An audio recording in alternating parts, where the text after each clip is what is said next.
से जुड़ी परेशानियां अक्सर हमारे पूरे हेल्थ सिस्टम को बुरी तरह से अफेक्ट करती हैं और यही वजह है कि हमें सांस से जुड़ी परेशानियों को नजरअंदाज नहीं करना चाहिए और गंभीरता से लेना चाहिए।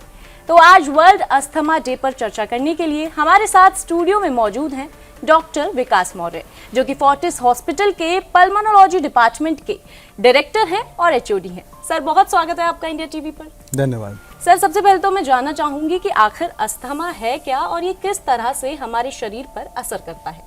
देखिए, अस्थमा जो है वो एक नॉन कम्युनिकेबल डिजीज़ है, वो एक क्रॉनिक डिजीज़ है जी।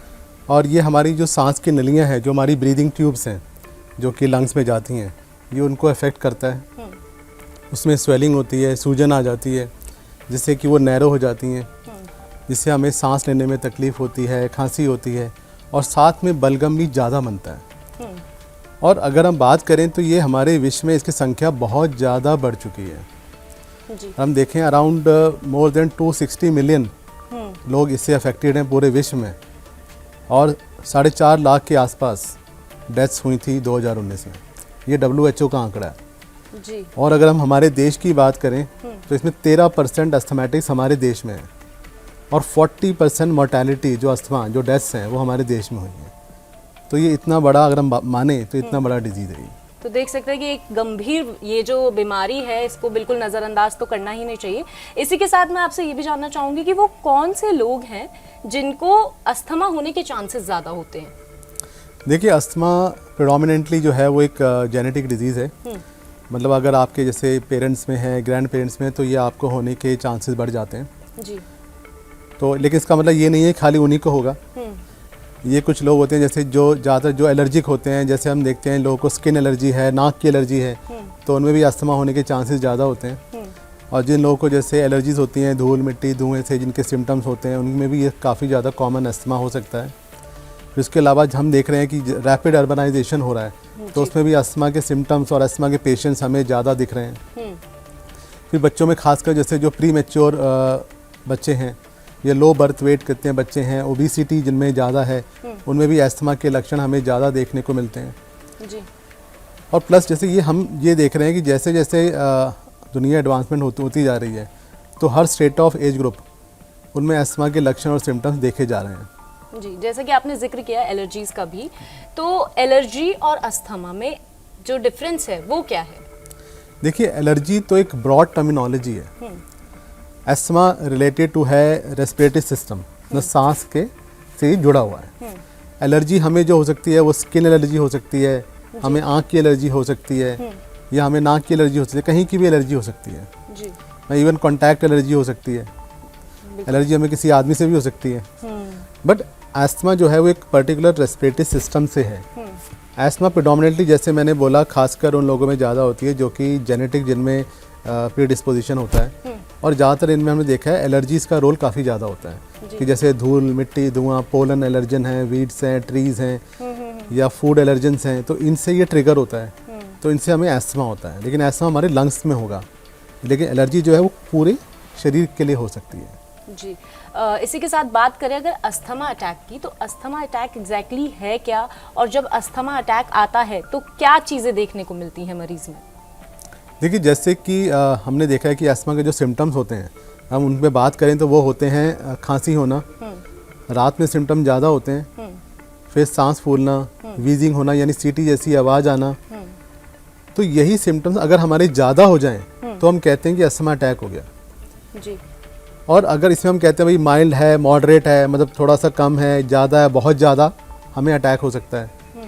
अगर कम है तो हम घर में भी ट्रीट कर सकते हैं, लेकिन वो ज़्यादा है तो हमें हॉस्पिटल जाना है। वो क्या होगा कि हमारी खांसी बहुत ज़्यादा हो रही है, सांस बहुत फूल रहा है, हमारे कहते हैं बच्चों में क्या होगा, पसलियाँ काफ़ी तेज तेज चलने लग जाएंगी और फिर ऑक्सीजन लेवल भी कम हो सकता है क्योंकि सांस की नलियाँ सूज जाएंगी, ऑक्सीजन अंदर नहीं जा पाएगा, तो इसको हम कहते हैं अस्थमा अटैक।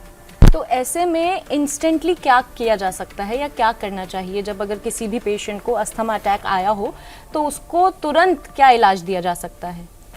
देखिए, एक तो चीज़ है कि मरीज को अस्थमा अटैक आया और वो घर पे है, तो पहले तो मरीज को अपनी जो दवाइयाँ हैं जो वो ले रहा है, अगर वो ठीक से ले रहा है तो अस्थमा अटैक उसको नहीं होता है। जी। ज़्यादातर हमने देखा है कि मरीज अपनी दवाइयाँ जो है वो छोड़ देता है, क्योंकि ये बीमारी भी ऐसी है, बीमारी इंटरमिटेंट होती है ना, सिम्टम्स कभी बढ़ते हैं कभी घटते हैं। जी।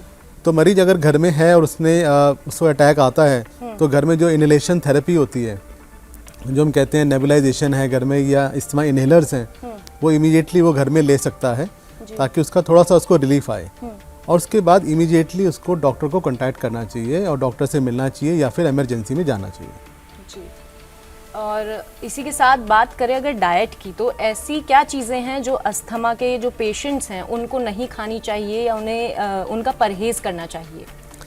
देखिए, इसमें काफ़ी इंपॉर्टेंट हो जाती है। एक तो कि देखना होता है कि हमें पेशेंट को फूड एलर्जी से कोई अस्थमा है कि नहीं है, उसके सिम्टम बढ़ते हैं कि नहीं है। ज़्यादातर मरीज को पता होता है कि मुझे ये खाने से, फॉर एग्जांपल मैंने नट्स खाए तो मेरी एलर्जी, मेरे वो अस्थमा का अटैक हो गया या मैं अस्थमा के सिम्टम्स मेरे बढ़ गए। तो काफ़ी हमेशा ज़्यादातर केसेस में तो मरीज बता ही देता है कि मेरे को इन चीज़ों से एलर्जी है और मुझे, तो हम उनसे कहते हैं कि आपको इनसे परहेज करना चाहिए। फिर इसके अलावा हम लोग कुछ स्किन टेस्ट भी करते हैं, हम लोग ब्लड टेस्ट भी करते हैं, ये फाइंड आउट करने के लिए, देखने के लिए कि किन किन से एलर्जी हो सकती है। तो अगर वो हमें पता चलता है तो उनसे भी उनको परहेज करना चाहिए। फिर इसके अलावा जैसे बहुत ज़्यादा ठंडी चीज़ें हैं, बहुत ज़्यादा खट्टी चीज़ें हैं, ये चेंज ऑफ सीज़न हो रहा है, ये सर्द गर्म हो रहा है, तो ये हमें अवॉइड करना चाहिए, बिकॉज प्रिडोमिनेटली कॉमनली इनसे भी हमें अस्थमा सिम्टम बढ़ते हैं और अटैक्स होते हैं। जी। इसी के साथ जो अस्थमा पेशेंट्स हैं उनको कौन से ऐसे फूड हैं जो खा सकते हैं, वो उसके बारे में भी थोड़ी सी बात कर सकते हैं कि कौन से ऐसी चीज़ें हैं जो उन्हें नुकसान नहीं देंगी?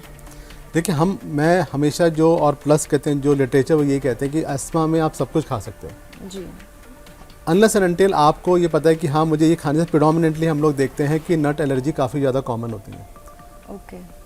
तो अगर आपको मालूम है हाँ मुझे उससे एलर्जी है तो वो हमें अवॉइड करने हैं। उसके अलावा कोई ऐसा सख्त उसके अलावा अगर हमें जैसे कोई ठंडी चीज़ें, जो मैं कहता हूँ जिसकी तासीर ठंडी है या जिसकी तासीर बहुत खट्टी है, वो चीज़ें हमें अवॉइड करनी है जी। लेकिन हम ये नहीं कह सकते कि हाँ आप ये मत खाओ, आप ये मत खाओ, क्योंकि हर मरीज अलग है और हर मरीज की एलर्जीज भी अलग है। अब जैसे कई बार होता है कुछ लोगों में दूध, कि हमें जब हम दूध पीते हैं तो हमें सिम्टम बढ़ जाते हैं, हमें बलगम ज़्यादा आता है, तो उसमें कई बार हम लोग कहते हैं ठीक है, आप कहते हैं सीधा डबल टोन बिना उसका दूध आप ले सकते हो, लेकिन मेजॉरिटी काफ़ी लोगों में दूध से समस्या नहीं आती है। तो हमारे देश में मिथ भी बहुत ज़्यादा है। तो इसलिए मैं हमेशा लिटरेचर भी यही कहता है कि आपको, हर आदमी को अपने सिम्टम, अपनी एलर्जी पता होनी चाहिए जी। हम जनरलाइज वे में नहीं कह सकते कि आप ये अवॉइड कर दो, पर्सन टू पर्सन डिपेंड करता है। पर्सन टू पर्सन डिपेंड करेगा जी। साथ ही बात अगर ट्रीटमेंट की करें तो अस्थमा का जो ट्रीटमेंट है तो वो कितना समय लेता है ठीक होने में, और क्या इसको जड़ से मिटाया जा सकता है? देखिए, अस्थमा जो है वो एक डिजीज़ है जो कि क्रॉनिक, जैसे मैंने बताया था कि अस्थमा एक क्रॉनिक डिजीज़ है, तो ये रहता है। इसकी अगर हम नेचुरल हिस्ट्री की बात करें तो जब ये शुरुआती तौर पे जब हम देखते हैं सिम्टम्स, जो शुरू में तो ये काफ़ी लोगों में ये आता है विद सिम्टम्स और उसके बाद ये बैठ जाता है अपने आप विद इलाज के साथ। लेकिन इसका मतलब ये नहीं है कि बाद में ये नहीं उठ सकता, आगे जाके लाइफ में भी दोबारा आ जाता है। तो ये जड़ से ख़त्म नहीं हो सकता है, लेकिन ये ट्रीटेबल है।